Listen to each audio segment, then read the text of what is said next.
ગેરકાયદેસર call centre પકડી પાડતી નરોડા પોલીસ। પીડીએફમાં દર્શાવેલ સત્તાવાર વિગતો અનુસાર પોલીસને મળેલી ચોક્કસ બાતમીના આધારે આ મોટું ઓપરેશન પાર પાડવામાં આવ્યું છે। Police inspector VR. ચૌધરી અને તેમની ટીમે નરોડા વિસ્તારમાં સેલ્બી હોસ્પિટલ પાસે આવેલા સ્વામિનારાયણ પાર્કના બ્લોક નંબર C42ના ફ્લેટ નંબર 102માં અચાનક દરોડો પડ્યો હતો। આ દરોડા દરમિયાન ભાડાના મકાનમાં ગેરકાયદેસર કોલ સેન્ટર ચલાવતા મહેશ શ્રીચંદ સરોફ નામના 38 વર્ષીય શખ્સને રંગે હાથ ઝડપી લેવામાં આવ્યો છે। જાણીને તમે પણ દંગ રહી જશો। પકડાયેલો આરોપી મહેશ તેના સાગરીત માર્ટિન, જે ગાંધીનગરનો રહેવાસી છે, પાસેથી વોટ્સએપ મારફતે અમેરિકન નાગરિકોના લીડ ડેટા મેળવતો હતો। ત્યારબાદ લેપટોપ અને મોબાઈલમાં ઈ-સિમનો ઉપયોગ કરી પોતાની ખોટી ઓળખ કેશ એડવાન્સ અમેરિકા કંપનીના ઓફિસર તરીકે આપતો હતો। અમેરિકન નાગરિકોને લોન મંજૂર કરવાના બહાને તે વિદેશીઓ પાસેથી તેમના SSN નંબર મેળવી લેતો અને ઇન્સ્યોરન્સ ફી પેટે ગિફ્ટ કાર્ડ ખંખેરી લેતો હતો।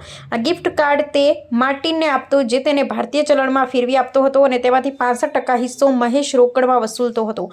હાલ આ કેસમાં ગાંધીનગરનો માર્ટિન નામનો શખ્સ પકડાયેલ નથી અને ફરાર છે। પોલીસે ઘટના સ્થળેથી અલગ અલગ કંપનીના સ્માર્ટફોન, જેમાં Apple X, S Max, Apple XR, Vivo અને પોકો સામેલ છે, અને ASUS લેપટોપ અને GTPLનું ફાઇબર રાઉટર મળીને કુલ 56,000ની મત્તાનું ડિજિટલ મુદ્દામાલ જપ્ત કર્યો છે। પોલીસ કમિશનર શ્રીના માર્ગદર્શન હેઠળ નરોડા પોલીસ સ્ટેશનમાં ભારતીય ન્યાય સંહિતા 2023 અને IT એક્ટની કલમો હેઠળ ગુનો નોંધી વધુ કાયદેસરની કાર્યવાહી હાથ ધરવામાં આવી છે। અહેવાલ હિતેશ ઠક્કર, અમદાવાદ।